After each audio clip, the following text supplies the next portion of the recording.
Hola, ¿qué tal, amigas y amigos de Tiempo de Mujeres? Bienvenidos, bienvenidas. Aquí estamos en compañía de don Sergio Reyes, que está en los controles. Y como pueden ver aquí ya en pantalla, pues Tiempo de Mujeres siempre tiene invitadas muy especiales, mujeres destacadas de nuestro estado, de nuestra ciudad, de nuestros municipios. Y en esta ocasión quisimos dar una entrada a la cultura, al periodismo, a las letras. Y quién mejor que una representante con una larga trayectoria, una gran experiencia, que es nuestra querida amiga de mucho tiempo. Bueno, no mucho porque es una nené. Ella es una jovencita a la que le llevo como 13 años. Podría ser casi su tía. Bueno, su prima mayor. Y me da mucho gusto tenerla aquí. Erika, un súper gusto que estés aquí. Ay, Gina, en tu muchas casa, gracias. en tu casa, en la revista Peninsular. De verdad que es un gusto, es un honor. Agradezco muchísimo la invitación que hiciste el favor de hacerme y feliz siempre de platicar contigo y cuando, como te decía cuando me invitaste, cuando platicamos de las cosas que hacemos y las cosas que amamos, siempre es grato y estoy segura que el tiempo se nos va a ir volando. Sí, sí, aquí en Tiempo de Mujeres, déjame decirte que estamos ya en la segunda temporada. La primera se nos fue volando, ¿verdad, don Sergio? Con una serie de invitadas. No te imaginas, esto salió como una idea del director de la revista Peninsular, Rodrigo Menéndez, que un día dijo, es que estaban haciendo un programa con puros señores y hablando del aborto. Entonces, ellos mismos dijeron en la cámara, ¿qué hacemos tres hombres hablando de un tema de mujeres? Es muy frecuente ver ese tipo de situaciones. Entonces, pues de ahí invitaron a Laine, y Laine fue la primera que diseñó el programa, me invita a mí, y no sabes qué gusto poder encontrarnos con tantas amigas de toda la vida, nos conocemos de toda la vida, sabemos lo que hacemos, pero entre todas yo creo que debemos visibilizarnos. Debemos acompañarnos, saber qué estamos haciendo y sobre todo que la gente conozca lo que estamos haciendo en diferentes ámbitos, muchas como funcionarias, otras en la política, otras en el arte, en el teatro, y estuvo Silvia Cater por acá, todas las mujeres en la política han estado por acá. La verdad hemos tenido un buen poder de convocatoria y pues en esta casa editorial que es la revista Peninsular. Pero mira, en primer lugar, déjenme nada más para apantallarlos y apantallarlas, ya después me callo y tú vas a hablar todo, Erika. Erika Millet, que es bien jovencita y no voy a decir el año, es licenciada en periodismo por el Instituto de Comunicación de Yucatán, pero además tiene una maestría en Relaciones Públicas por la Universidad Anáhuac Mayap. En los años 90 trabajó como conductora, locutora, guionista, además coordinadora de producción en diversos medios de comunicación local. También ha estado en el servicio público y ahí se desempeñó en el Ayuntamiento de Mérida como subdirectora de Relaciones Públicas, que fue cuando nos conocimos. Así es. Y posteriormente de 2004 al 2007 como directora de Comunicación Social. Imagínense, cuando uno está en estos puestos, pues adquiere una experiencia y unas relaciones y unos aprendizajes bárbaros, ya nos contarás. Y más adelante colaboró en el sector turístico con una cadena de hoteles muy conocidas, dos cadenas de hoteles muy conocidas, y también ha sido colaboradora y diseñadora y ahí viene su fuerte, que son el diseño de las campañas e implementación de las campañas políticas. Sobre todo, yo supongo que ahora vas a tener mucho trabajo porque vamos a tener muchos candidatos y candidatas en el siguiente proceso electoral, y estuvo fundamentalmente pues dos grandes de la política local, que son Renan Barrera Concha y el actual gobernador del estado, Mauricio Bodila. Más adelante estuvo, pues me acuerdo, ahí también tuviste un gran éxito promocionando Mérida como capital americana de la cultura en 2017, y después estuvo como secretaria de la cultura del gobierno del estado de Yucatán. Pero además hace poco me sorprendió muchísimo la calidad y el talento que tienes como escritora, también nos vas a hablar ahorita.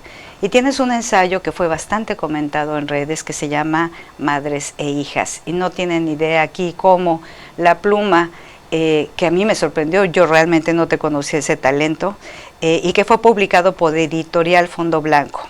También tiene el Premio Nacional de Cuento Beatriz Espejo, esto fue recientemente en el 22, y bueno, ha tenido una serie de ediciones y colaboradores editoriales, tanto en el Ayuntamiento de Mérida, en el Diario de Yucatán, en el Taller Literario Guayé, y también obviamente freelancea proyectos por su cuenta. Bueno, tenemos mucho que conversar, así es que bienvenida, pero antes que nada, Erika, platícanos quién es Erika Millet, de qué familia viene. Vienes de una familia muy bonita, yo lo sé. Sí. Conozco a alguien por ahí de tu familia que es una gran persona. Cuéntanos, tus papás, ¿de dónde te nació la idea del periodismo y esta beta de cultura, de dónde viene? ¿Alguna imagen importante en tu vida? Por supuesto, esa beta cultural ahorita se explica sola. La vena artística por la cual nos atraviesa a toda mi familia. Pues yo soy hija de un padre yucateco y una madre chilanga. Una madre de Ciudad de México.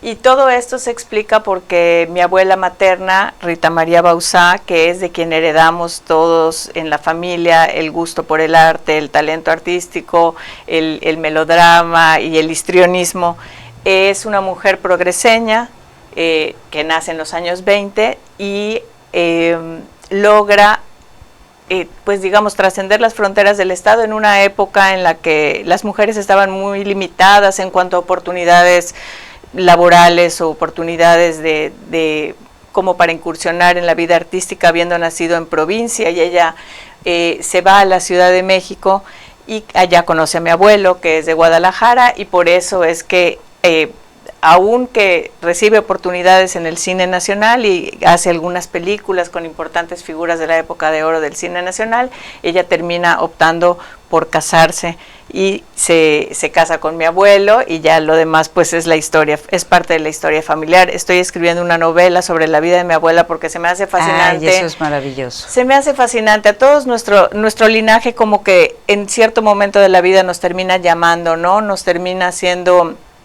este llamado a la reflexión de dónde vengo, qué es lo que me hace ser quien soy.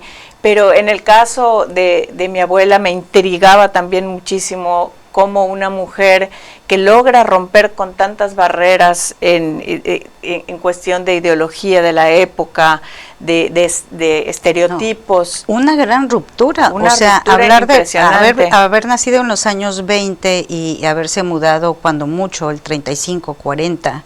Así es. Pero además, Erika, por una área que tiene que ver con las artes, lo cual era todavía, si te convertías en secretaria o te ibas a estudiar estudios superiores, pues de alguna forma dices, bueno, hemos tenido entrevistas que dicen, bueno, y me fui a la ciudad de Mérida, o de un municipio vine a Mérida. Pero por el arte realmente era cuestionadísimo. De triple salto mortal, ¿no? Era cuestionadísimo. Incluso luego la familia de quien fue su esposo, mi abuelo, pues cuestionaba mucho esa relación, ¿no? Porque una mujer de la vida artística y cómo va a ser, bueno, todo eso espero que lo puedan leer en la novela muy pronto, ya estamos en la recta final. Y pues la verdad es que he tenido la fortuna de crecer en el seno de una familia muy unida. Mi papá es de una familia yucateca muy tradicional, de 9 hermanos que hemos crecido con la fortuna de estar siempre muy juntos, ¿no? De hacer un muy buen equipo familiar. Y por el lado materno también tengo primos, hermanos que son personas que la verdad han acompañado mi vida de una manera muy particular y de las cuales me siento muy afortunada de permanecer cerca, ¿no? De tener esta unidad familiar que a veces está infravalorada, ¿no? Y que cuando te das cuenta de lo importante que es tener una red de apoyo familiar, pues es que... No, es muy importante. Miren, realmente conozco a Erika desde hace muchos años, ahorita también nos hablará de su papel de mamá, porque es mamá de 4 princesas. O sea, no es cualquier cosa sacar adelante a 4 princesas divinas, pero espérese un momento aquí con nosotras. Vamos a volver para el siguiente corte. Aquí en Tiempo de Mujeres tenemos la presencia de Erika Millet Corona. Los esperamos.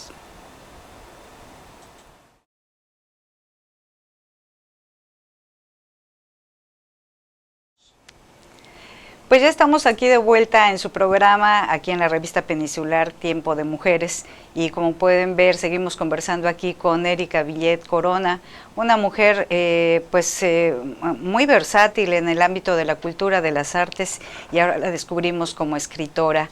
Erika, nos decías ahorita, bueno, la gran influencia o la beta, ese gen de la cultura, del arte, de las letras, pues viene de generalmente hay, se le llaman referentes vitales, ¿no?, que nos marcan para siempre, y nos hablabas del papel de una de tus abuelas.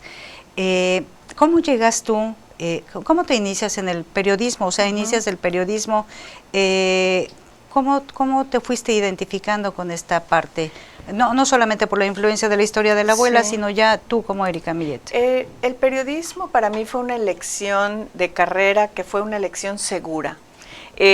La verdad es que yo no me veía a mí misma como con esta pasión por reportear o por estar en las calles, sino que lo que más me atraía del periodismo como carrera era toda la información que podía tener en las manos, ¿no? Toda esta posibilidad de aprender sobre tanto, la capacidad de analizar tantos y muy diversos temas, de tener una cultura general vasta, era lo que a mí me llamaba la atención. Decía yo, si soy periodista, voy a tener la necesidad de estar bien informada, de continuamente actualizarme en diferentes temas, y eso fue lo que realmente me hizo que yo me decidiera por esa carrera.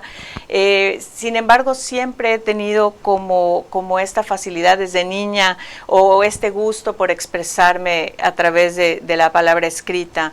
Mi mamá siempre cuenta la anécdota de que cuando me portaba mal o hacía algo que no hubiera estado bien, me disculpaba con cartas, y mi mamá guarda todas las cartas que yo escribía como disculpa, ¿no? Perdón, sé que lo que hice no estuvo bien. Y entonces ahí nace como esta necesidad constante de expresar a través de la palabra escrita sentimientos, emociones. Termino la carrera de periodismo y yo estaba muy encaminada al tema del arte. Fui bailarina de danza clásica muchísimos años de mi vida. También nunca fui muy buena, pero era muy aferrada porque me gustaba muchísimo. ¿Lo hiciste durante años y también cantas? Y también sí, ya te vi cantar, ahora que lo recuerdo, ¿cierto? Sí, también canto. No elegí ninguna de estas disciplinas artísticas como una opción de vida, digamos, profesionalmente hablando, pero son aficiones, podríamos decir, que me han acompañado durante toda mi vida y que tienen han tenido un gran peso en formarme la mujer que soy, ¿no? Y después, pues la vida te va ofreciendo alternativas, ¿no? Y uno va decidiendo con base en las circunstancias, en el momento, en las oportunidades que se están presentando en ese momento. Y eso me fue llevando hacia el tema del servicio público. Mi primera invitación para participar en el servicio público me la hace una mujer a la que admiro, respeto muchísimo, y a quien considero pues una gran mentora en cuestión de todo lo que he aprendido sobre el servicio público en mi vida, que es Ana Rosa Payán. Y a partir de esa primera vez, el servicio público, siento que es como un veneno que se te mete en las venas y sí, que te gana, ¿no? Es maravilloso poder sentir que socialmente tienes una influencia en el curso que lleva el desarrollo del lugar que vives, del lugar que amas, ¿no? Yo soy una yucateca muy enamorada de la tierra en la que vivo, una meridana orgullosa. Y pues el haber tenido a lo largo de los años la oportunidad de influir, de ayudar a construir, para mí fue un privilegio fantástico y grandísimo, y nunca lo voy a cambiar esos años por nada. Pero al cabo del tiempo, pues las circunstancias van cambiando, ¿no? Y dicen por allá, doctora, tú lo sabes muy bien, que el mundo es de quienes aprenden a adaptarse, ¿no? No de los fuertes, sino de los que de quienes se adaptan. Que se adaptan, pero también de los Sí. que ven las oportunidades, porque lo que hemos visto cuando damos conferencias sobre empoderamiento para las mujeres, etcétera, les comentamos mucho que es muy importante, primero, estar preparadas, ¿no? Segundo, tener una visión un poquito más de largo plazo. Si uno no está preparada, no puede tener una visión un poco más de largo plazo. Pero también hay que estar preparada y tener un proyecto de vida o una idea más o menos de hacia dónde queremos ir para ver las oportunidades que se te presentan en la vida. Mucha gente le pasa la oportunidad por el frente y no las ve o las condiciona.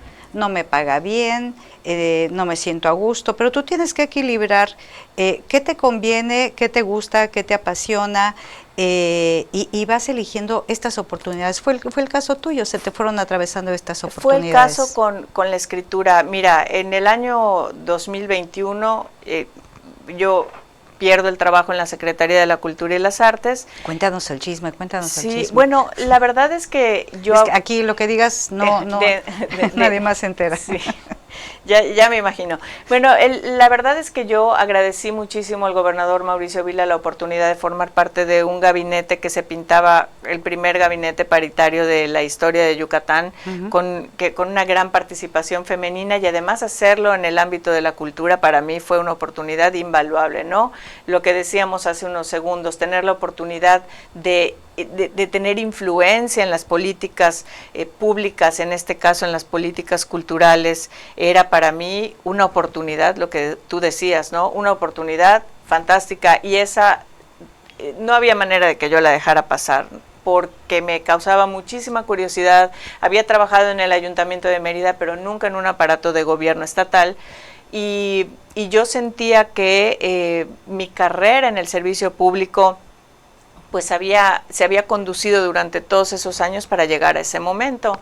Lamentablemente las circunstancias, las ideas fueron diferentes, ¿no? En muchos de los temas que estaban a mi cargo y en el sentido que las cosas tenían que llevar, y bueno, entendiendo que la política es como es, y también siendo una mujer de convicciones muy férreas, pues se da la salida en el año 2021. E independientemente de lo que eso significa, ¿no? De que uno siempre siente que pues a lo mejor no tuvo el éxito que debió haber tenido, que las renuncias o los despidos se sienten como fracasos, y tienes que hacer un trabajo muy fuerte y muy introspectivo para saber que tu vida, quien tú eres, tus habilidades, tus conocimientos, no los define un trabajo únicamente o un puesto, y que tienes que dejarte a ti misma primero que a nadie muy claro eso, ¿no? Y reinventarte desde el lugar en el que estás, y saber también que tienes otras cosas que son de valor para ti misma, y otras maneras de aportar a la sociedad son posibles. Sí. Y también de encontrarte con las personas adecuadas en el camino es maravilloso, ¿no? Y de esas personas que te prestan tantito de su chispa para que tú puedas hacer luz también. Y tuve la fortuna de que amigos entrañables, cuya amistad se ha fortalecido muchísimo en los últimos años, me dijeran, pues, tú querías escribir, yo me acuerdo que tenías esta inquietud y no lo has hecho por tiempo, porque has tenido otras prioridades, un trabajo muy demandante. Ahora tienes esa oportunidad. Y mi hija, la más chiquita, que ahora tiene 10 años, tenía como 8 años en ese entonces, o 7 años, me dijo, mamá, ahora lo bueno de que estés desempleada es que ahora sí vas a poder dedicarte a lo que siempre has querido, que es escribir. No me digas. Y yo siempre he dicho que cuando cuento esta anécdota, también digo que yo nunca fui consciente de que mi hija o mis hijas tenían esta claridad sobre lo que a mí me gustaría escribir y no podía, ¿no? O sea, yo quisiera escribir, pero no tengo tiempo. Alguna vez lo habré comentado y ella se quedó con esa idea. Entonces fue como un momento, como una epifanía, ¿no? Como un momento de iluminación, y decir, tiene toda la razón, ahora tengo el tiempo y me voy a sentar a escribir. Y lo hice de la mano de gente que quiero y aprecio mucho, como Adolfo Calderón, que es un fantástico escritor, y muchos otros, Ricardo Guerra, y muchos otros escritores y escritoras yucatecos que han acompañado este camino, y empiezo a producir. Yo nunca me consideré cuentista, yo lo que quería escribir era la novela sobre la vida de mi abuela, y de ahí no me sacaba nadie, y empiezo a tomar talleres en línea. La pandemia nos abrió muchos estos horizontes, tanto con escritores locales como con escritores nacionales, y empiezo a través de los talleres a producir historias, cuentos, y uno de estos cuentos es el que finalmente uno de mis talleristas me dice, es un cuento bueno, ¿por qué no lo metes al Beatriz Espejo? Y en lo que llamamos este sueño imposible que se hace realidad, pues sucede que ganamos el concurso, ¿no? El certamen, de una manera totalmente inesperada para todos, ¿no? Y se vienen con este premio, se vienen muchas cosas tanto positivas como negativas, ¿no? Muchos cuestionamientos, muchos cómo es posible, mucho poner en duda si realmente Erika Millet es capaz de escribir un cuento y el primer concurso importante al que entra, ganarlo, si ella hizo el cuento, si no lo hizo, si es una estrategia, ay, no, si se lo escribieron, no sabes no, la que se vino encima, y por eso te decía que era interesante platicar esa anécdota. Comentar esto, pero por lo que dices, y sucede con muchas historias que hemos tenido aquí, que nos cuentan nuestras invitadas, cómo la crisis es un ya muy dicho, ¿no? Crisis genera oportunidad, y en este caso la oportunidad se vuelca a ti misma, te deconstruyes de alguna forma, te conviertes en una nueva Erika Millet a través de la escritura, y además este premio es muy, muy importante. Te recupera la confianza, te hace ver un nuevo horizonte realmente interno, te sientes deconstruida a partir de esta posibilidad, y te reivindicó un tanto pues el trago amargo, a pesar de los aspectos negativos que pusieron en duda la originalidad de tu texto. Todo esto que me preguntas y lo que te acabo de comentar, todo lo pude igual plasmar a través de las letras en el discurso de aceptación del premio. El discurso de aceptación del premio para mí fue una catarsis impresionante y una oportunidad para decir todas estas cosas que me habían atropellado a partir de que el jurado lee el laudo en el que se anunciaba el cuento ganador. Entonces sí fue un momento de reivindicación, sí fue un momento de ganar esta confianza, y en alguna parte del discurso digo que este premio me da el compromiso de seguir escribiendo, ¿no? Y nuestro querido amigo el doctor Irving Berlin me dice, ahora tienes que seguir escribiendo, pero yo pienso que tengo que seguir escribiendo no cayendo en la tentación de mostrar merecimiento, ¿no? Porque finalmente eso, cada quien va a pensar lo que quiere, cada quien va a entender o va a recibir lo que tú tengas para dar de la manera que pueda, ¿no?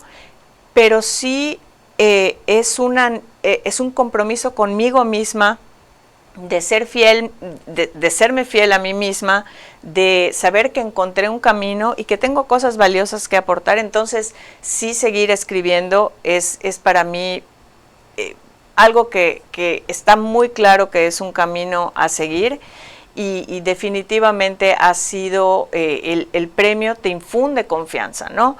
Yo lo que digo es que no es tanto este alimento al ego que es, ay, gané porque soy muy buena escritora, para nada. Leer un texto en voz alta hasta hoy en un taller es para mí una prueba terrible cada vez que tengo que hacerlo, como si fuera la primera vez, todos los lunes que tenemos taller y llevamos un texto. Y sin embargo, un premio, lo que yo agradezco del premio es la confianza que me infundió para decir, bueno, hay cosas que decir que pueden resultar de valor, hay imágenes, hay frases que se pueden quedar en la mente del lector y que pueden permanecer en el imaginario colectivo, ¿no? A través de las letras. Y hacia allá creo que vamos. Otra de tus fortalezas, Erika, y eso sí lo vi desde que nos conocemos, ella tiene una gran fortaleza en la estrategia de comunicación a través de las relaciones públicas. De hecho, pues tienes ahí un máster en relaciones públicas, que es uno de los fuertes. Y las relaciones públicas se construyen hacia afuera. ¿no? Y tú das una vuelta de 180 grados para encontrarte contigo misma a través de esto. Este reencuentro o este conocimiento, esta introducción, subirte a las letras ya de manera profesional, ganando un premio, le permite a Erika Millet un proceso de maduración como mujer, además, y hablando también de una etapa donde comentaba hace un momento, tienes cuatro niñas. Sí. Todo esto te transforma, te da madurez como mujer, que finalmente, ya nos hablaste del asunto profesional, pero hacia adentro, Erika, como mujer, ¿qué le deja esto y la vinculación con tu familia? Sí, yo creo que este ha sido un proceso de evolución que ha permitido una reflexión muy importante sobre lo que traemos dentro y que muchas veces queda como en segundo plano porque tenemos cosas muy entre comillas más urgentes o más importantes que atender, que son las que tienen que ver con el trabajo, con la vida profesional. Y esto se refleja, esta evolución se refleja en los temas que de alguna forma van siendo parte de la agenda que tengo como escritora. Y dice la doctora Beatriz Espejo que escribimos sobre lo que conocemos, ¿no? Y escribimos sobre nuestras obsesiones. Y a mí me obsesionó el tema de la maternidad en la escritura desde el principio. Entonces, tengo la oportunidad a través de Fondo Blanco, de una convocatoria que la editorial Fondo Blanco hace pública en redes sociales, buscando mamás que además son escritoras para escribir cuentos o ensayos sobre la maternidad. Y resulta que yo tenía varios textos escritos sobre la maternidad. Tenía el cuento incluso del certamen Beatriz Espejo, tiene como protagonista a una mamá, y tengo varias historias en las que las protagonistas son mujeres, son madres y luchan con todos estos tabúes, demonios internos, con estas marcas que deja la violencia muchas veces. Entonces son personajes femeninos que son madres y yo digo, ay, qué padre que me pidan un texto además sobre maternidad, pues ya los tengo hechos. Y me encuentro con la sorpresa de que Fondo Blanco me dice, no queremos un cuento de ti, queremos un ensayo sin conocerme. Y yo digo, pero ensayo no tengo cuento, pues hazlo. Y ese ejercicio de hacer el ensayo sobre la maternidad fue como traducir todas estas historias a el plano personal en el que hago un análisis de mi propia vida como madre y lo que ha representado compaginarla con el tema laboral, con la realización profesional y también con el ser hija, ¿no? Porque el ensayo se llama Madres e Hijas porque nuestro papel como mamás siempre estará de alguna manera marcado por nuestro rol como hijas, ¿no? La relación con nuestras madres, pero además aquí entra también este rol con tus hijas, porque además tienes hijas en diferentes etapas de crecimiento. Sí. ¿Entra toda esta experiencia? Totalmente. El tema de la maternidad de 4 hijas en etapas tan diferentes se vuelve tener que lidiar con un catálogo de problemas totalmente, o sea, muy amplio y totalmente diferente, ¿no? Desde los problemas que ya enfrentan hijas adultas que no van a dejar de ser tus hijas y tú lo sabes, ¿no? Tus hijas o tus hijos, a pesar de que sean libres, emancipados, todos unos intelectuales ya en tu caso con un camino por recorrer, siempre van a ser tus hijos y siempre ese instinto de estar, de acompañar, de proteger está ahí presente. Y al mismo tiempo tengo hijas tan pequeñas como, bueno, tengo una quinceañera, ayer cumplió 15 años y tengo una niña de 10, que además han crecido en una situación familiar sui generis, ¿no? Que también en una sociedad tan tradicional como la nuestra, yo soy una mujer 2 veces divorciada por diferentes motivos, y el tener que hacerme consciente de mis propias decisiones y cómo mis decisiones afectan a mis hijas, pero de qué manera podemos entre todas ir sanando las heridas del pasado y además construyéndonos familia, sin importar nuestras circunstancias, en la sociedad en la que vivimos, ha sido todo un reto y también está plasmado en el ensayo. Entonces, ¿cuestionada, Erika? Cuestionada por la sociedad. Sí, en muchos momentos. Cuestionada por la sociedad, cuestionada por mi propia familia, cuestionada por... Sí, por supuesto. Esta situación también de los divorcios marca a las mujeres cuando estamos incursionando en la vida pública y además tenemos una vida familiar. Ay, bien interesante, Erika, se nos está yendo el tiempo. Aquí don Sergio Reyes ya nos está marcando la salida. Quédense con nosotras aquí en Tiempo de Mujeres, volvemos en un momento.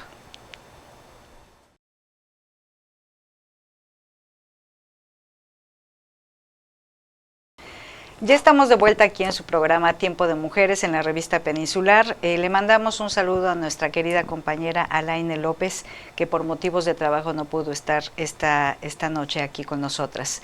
Erika, la verdad, bueno, nos quedamos en un tema muy importante que tiene que ver cómo la sociedad cuestiona a las mujeres, pues además de familia conocida aquí en Mérida, de gran tradición, una familia conservadora muy conocida, y cómo se nos cuestiona a las mujeres cuando se toma esa difícil decisión que pues uno no elige tampoco, ¿no? Sino que se van presentando las situaciones y pues uno pasa por una transición de cuidar las heridas con los hijos, restablecer la relación con las exfamilias políticas que siguen siendo las abuelas, tíos de tus hijos, ensamblar familias nuevas o con hijos nuevos. Aquí estamos hablando, Erika, y me gustaría que nos dieras tu punto de vista porque hemos vivido en las últimas décadas una gran transformación del modelo familiar. Las mujeres, al tener mayor educación, incursionamos más en el ámbito laboral, al tener recursos propios, generamos mayor autonomía y toma de decisiones. Y esto obviamente pues genera el rompimiento de muchos modelos tradicionales, como es la familia de papá, mamá, niñitos, casa, perro, flores en el jardín, ¿no? Donde las mujeres tenemos esta necesidad, como tu abuela desde hace 100 años, ¿no? De incursionar nuevos espacios. Aquí, Erika, ¿cómo ves la dinámica de la familia, por un lado, de las familias, porque ya no es un solo modelo, sino que ahora tenemos una diversidad de familias, incluyendo las familias igualitarias, donde la sociedad se ha ido transformando? ¿Cómo ves esta Mérida respecto a este modelo de transformación de las familias a través de tu experiencia, pero también con el ojo crítico, el analista social que también eres? Pienso que sin duda hemos avanzado mucho, pero ha sido un avance tortuoso y ha sido un avance duro. Y también pienso que todavía hay mucha resistencia hacia la aceptación social de estos nuevos modelos familiares, ¿no? Siento que las fuerzas que se oponen son demasiado rígidas, ¿no? Arraigadas, exactamente, demasiado arraigadas. Y a pesar de que se han logrado pequeños avances, siento que hay una gran tibieza por parte de las autoridades que no quieren pronunciarse ni en favor ni en contra, porque eso es echarse votos en contra, valga la redundancia, o perder ciertos espacios cuando lo que necesitamos es claridad de pensamiento, cuando lo que necesitamos es una guía pues firme, una guía clara que nos vaya llevando sin temor como sociedad hacia los cambios que necesitamos para la igualdad, para la justicia. Seguimos todavía padeciendo discursos, siento, discriminatorios, discursos de odio por muchos sectores, que creo que es importante que se vayan atenuando, y creo que es importante que con el paso del tiempo las autoridades vayan abriendo un poco más esta narrativa, este discurso hacia un lugar en el que todos podamos sentirnos más seguros. Claro, más cómodos, pero desde tu experiencia obviamente se puede, la transformación se puede. Sí, yo creo que se puede, creo que es una transformación que no va a estar exenta de dolor y de tropiezos, pero creo que se puede. No solamente soy una mujer divorciada 2 veces que ha logrado, y lo digo con orgullo, mantener esta armonía familiar, como tú dices, con las familias políticas de las que seguimos formando parte a pesar de los divorcios, porque hay lazos que no pueden romperse a pesar de que no haya un vínculo legal, por así decirlo.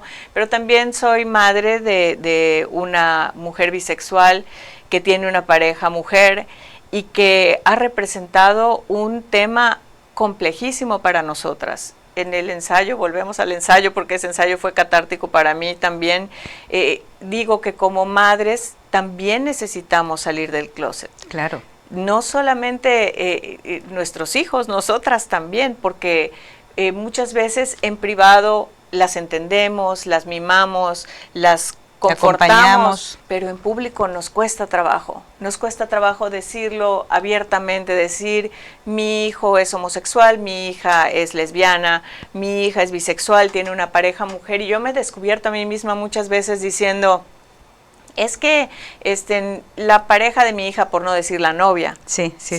Y creo que eso no me lo recrimino, pero me lo cuestiono y trato de cambiarlo. Pero creo que es algo que tenemos que ir cambiando entre todos, ¿no? Con tolerancia y con paciencia. Con paciencia, tolerancia y sobre todo, pues tratando de vernos internamente. Sí, uno cuando se enfrenta a los cambios de los hijos y enfrenta este tipo de experiencias, o los divorcios de los hijos, o las separaciones, o los rompimientos entre hermanos, o sea, son situaciones muy difíciles, que son históricas además, ¿no? O sea, en todas las familias, por muy tradicionales, conservadoras y exitosas que sean, siempre hay dolores, siempre hay conflictos, etcétera. ¿Quién no los tiene? ¿Tú cómo ves ahora con tus hijas, reflejándote como una analista social que también eres, ¿qué se espera para las mujeres en el futuro? Recientemente trabajé un libro que también está por salir, donde hablamos de cómo las mujeres universitarias, solamente me dediqué a las universitarias, al preguntarles sobre su proyecto de vida, privilegian primero los estudios de posgrado, el trabajo, la autonomía, relaciones democráticas, no matrimonio, no hijos, perrijos, ¿no? Sí. La lucha por el medio ambiente, la comida sana, el slow fashion. Es decir, estamos viendo una juventud ya con un nuevo modelo, influencia de lo global. Pero también tenemos muchas preocupaciones y tiene que ver con la precarización del empleo. ¿Qué va a pasar con ellas? ¿Qué piensas tú? ¿Qué visualizas a futuro? No solamente de tus hijas, sino de esa generación, pues las millennials, ¿no? No, ya las centennials, ¿cómo se llaman? Sí. Bueno, ya tienes una niña que se llama, mi nieto me dijo que tiene 10 años también. Me dijo, ay, Abu, no, estás equivocada. Mi generación se llama Alfa. Sí. Porque nació después del 2010. Todavía ¿Cómo ves eso? ¿Qué retos van a enfrentar estas niñas? La verdad es la pregunta más difícil de responder de todo el mundo, Gina. Siento que quisiera tener la respuesta, pero que no la tengo porque tampoco tenemos certeza del país que vamos a tener en el futuro, Esa es ¿no? otra cosa, Hay mucha incertidumbre en lo que va a pasar políticamente y lo que esto representa en términos de economía, en términos de sociedad, en términos de apertura. Yo siento que las mujeres definitivamente han cambiado muchísimo sus paradigmas, su manera de presentarse hacia el mundo. Mi hija pequeña dice que ella nunca se va a casar, la de 10 años, pero la mayor dice que sí. Entonces mi casa podría ser así como muestra de estudio sociológico, porque hay una diversidad de familias. Hay mucha diversidad. Pero pienso que lo más importante es precisamente eso, que si nosotros podemos ser capaces de garantizar un clima de libertad, y un clima en el que las mujeres puedan seguir explorando sin sentirse violentadas, sin sentirse cuestionadas, sin sentirse culpables, vamos a poder pues garantizar que ellas sean quienes quieran ser, ¿no? Y que logren lo que quieran lograr.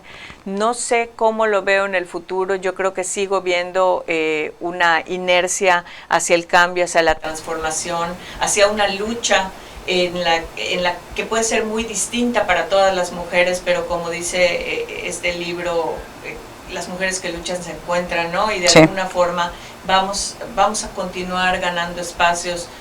Quiero pensar, y quiero pensar que también vamos a tener un gran papel o un gran rol en las decisiones que se tomen a futuro. Para las nuevas generaciones. Erika, se nos ha terminado el tiempo.